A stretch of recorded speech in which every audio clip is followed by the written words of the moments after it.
طيب، هو اولا عايز كل المشاهدين يخلوا بالهم من حاجة مهمة، ان انت اللي بتقرر تبقى حياتك مريحة او حياتك فيها ستريس وضغوط، وده منتهى عدل الله. يعني حتى في علم النفس بنقول ان الانسان هو السبب في كل السلبيات اللي بتحصل في حياته، ولا يمكن هذه السلبيات تنتهي الا لو هو انتبه وقال انا اللي غلطان. وقلنا قبل كده في حلقات العقل اللاواعي ربنا مودع فيه كل الافكار اللي ممكن تخرجنا من اي حاجه احنا عايزينها، والكون اللي حوالينا ربنا عارفين المعلومات كلها. يعني انجاز التعبير هي داتا في شكل داتا، بيانات متسجله. لو انت قلت انا السبب بتبدا تجيلك الهامات تخرجك من اللي انت فيه. لكن لو انت قعدت تقول على ناس تانية سبب او اشخاص سبب او ظروف السبب، عمر ما هيجي لك اي حاجه تخرجك. حتى عندنا في الدين زي ما قلنا قبل كده، الدعاء الذي يخرج من المصائب دعاء سيدنا يونس: لا اله الا انت سبحانك اني كنت من الظالمين. اول ما تقر ساعتها تخرج. يعني انا بامانه اسعد لحظه في تاريخ حياتي اول ما ادركت ان انا السبب في كل اللي بيحصل لي. ادركتها وفهمتها وقلت ياه، فعلا ده منتهى العدل. يعني كل المفاتيح في ايدي، يعني مفيش حد تاني في ايده مفاتيح. كان في الاول شكله تقيل، لكن لما الواحد فهمها وبدأ يعملها خطوة خطوة بقى الموضوع زي اللعبة بالظبط.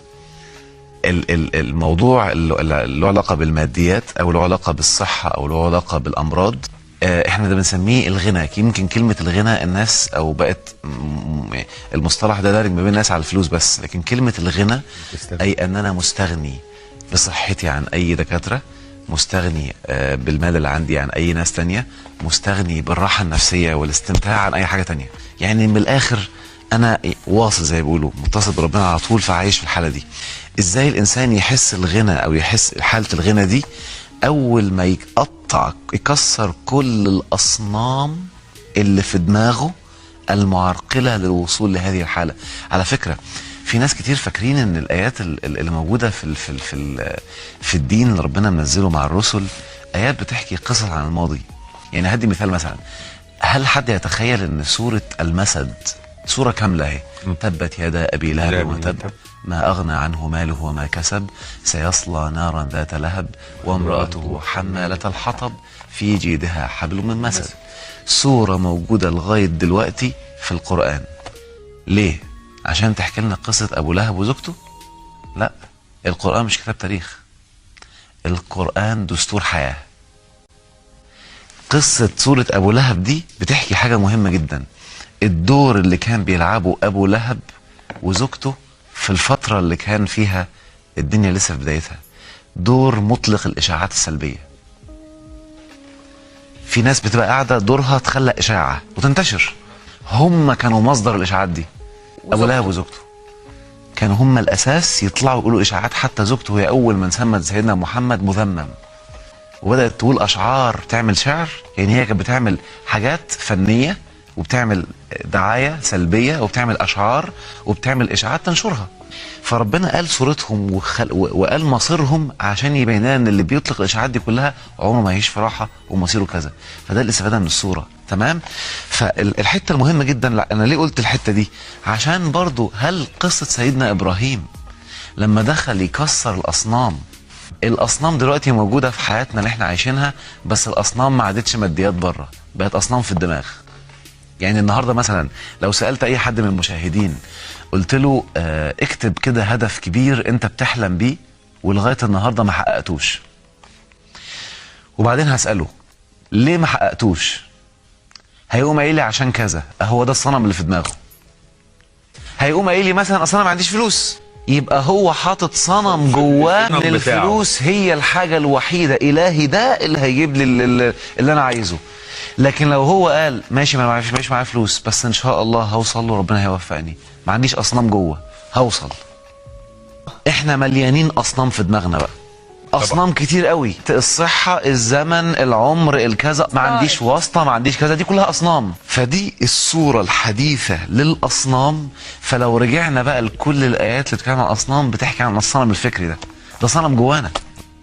يوم الانسان يحس ان هو يعني مثلا في اصنام، يعني من ضمن القناعات احنا بنسميها قناعات، ولكن انا بحب اقول لفظ الصنم لان لازم يتكسر. تيجي تقول لحد انت ليه ما كده والدنيا ملخبطه، يقول لك يا اخي هي الفرصه ما بتجيش غير مره واحده بس.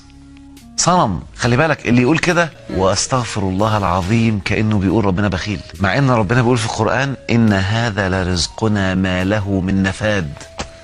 الرزق موجود على طول، فلما انت تقول الفرصه ما بتجيش غير مره واحده بس، انت اللي قفلتها، دماغك هيقفل.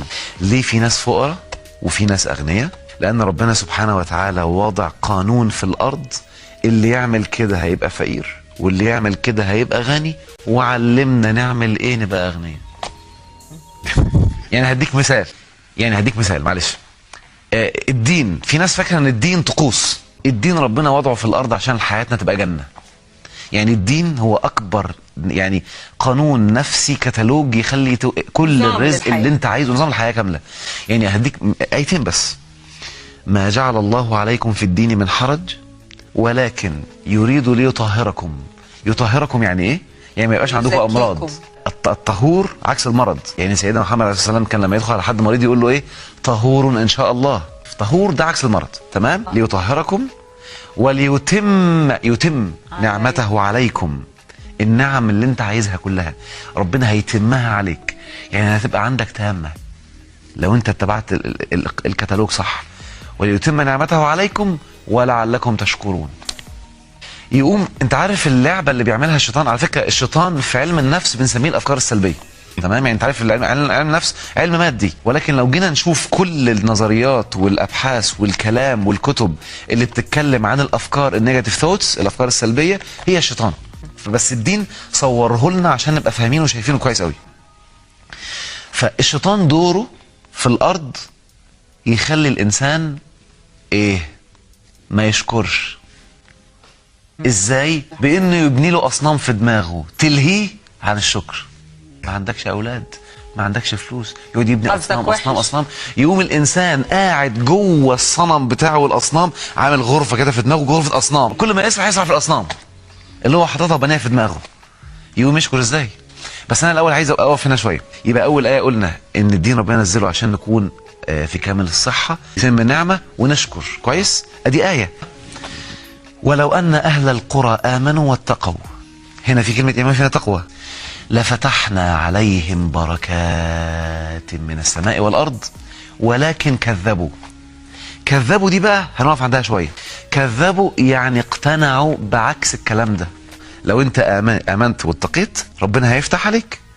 قاموا الناس مقتنعين انك لو امنت ربنا هيبتليك بمصايب ومشاكل، عكس الكلام ده. يعني في حد يقول لك ايه يا عم ده المؤمن ده منصاب، ايه الكلام ده؟ ايه الكلام ده؟ عكس كلام ربنا قاله.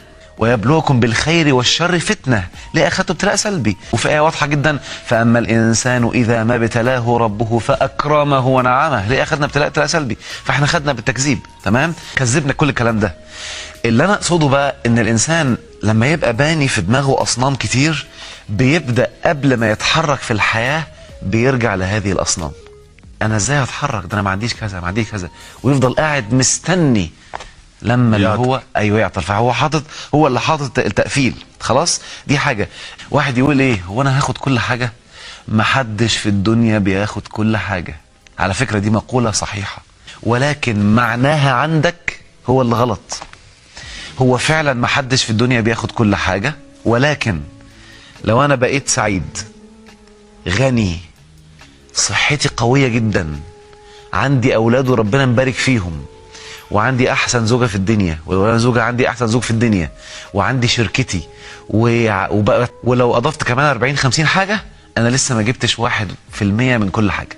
هي دي يعني. خلي بالك بقى، ما حدش هياخد كل حاجه، كلمه كبيره. ما حدش هيبقى في نفس الوقت دكتور ومهندس وسمكري وخباز، ما حدش هياخد كل حاجه. لكن لو انا اديت تعريف عقلي بقى ان كل حاجه هم 4: صحه ومال واولاد وزواج، يبقى واحده منهم هتقع. لان انا اللي بنيت ده في دماغي، انا اللي صنفت التصنيف، التعريف ده تعريف كل حاجه جوايا 4. فطبعا ما حدش هياخد كل حاجه، هتقوم واحده منهم واقعه.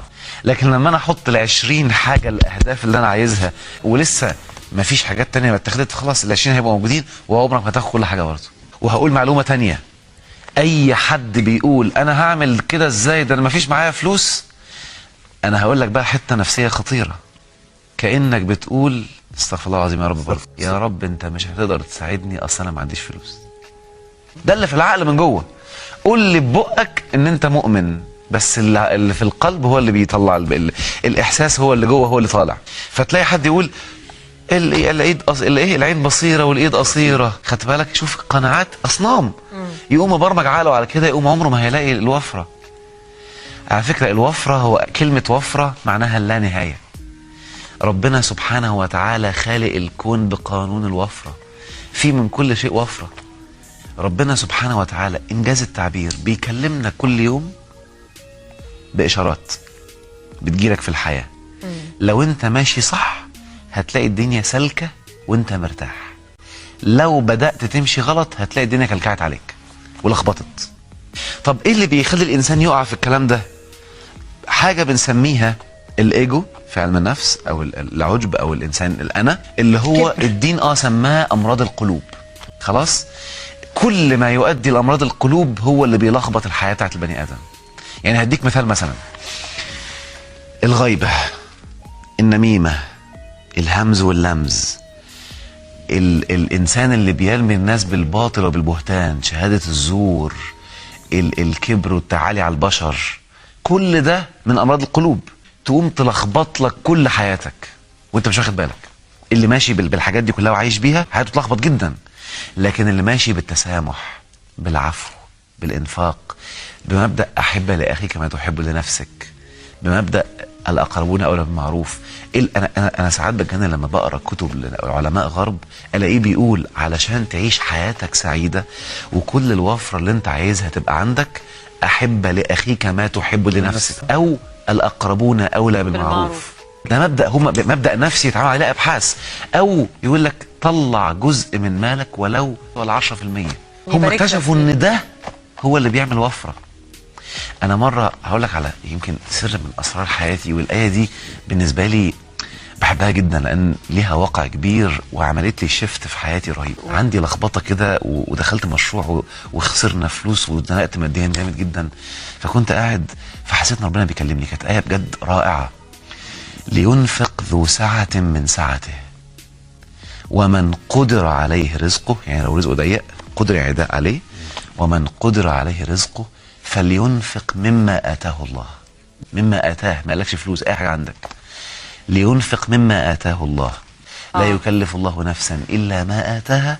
شوف اخر الايه بقى، ايه بتطمن بلسم كده: سيجعل الله بعد عسر يسرا. فقمت يوميها، طب انا الدنيا مزنقه معايا، اعمل ايه؟ لينفق ذو، ومن قدر عليه رزقه فلينفق مما آتاه الله. الله انا عندي قوه، طب ما انزل اساعد حد بقوتي. انا ممكن اضحك حد، اساعده بالراحه النفسيه. انا عندي شويه معلومات وعلم، طب ما اقولها للناس على الفيسبوك وعلى النت والكلام ده. بدات اعمل كده، ربنا فتحها من واسع. انا ده اللي عندي يا رب، انا بنفق من اللي عندي اهو.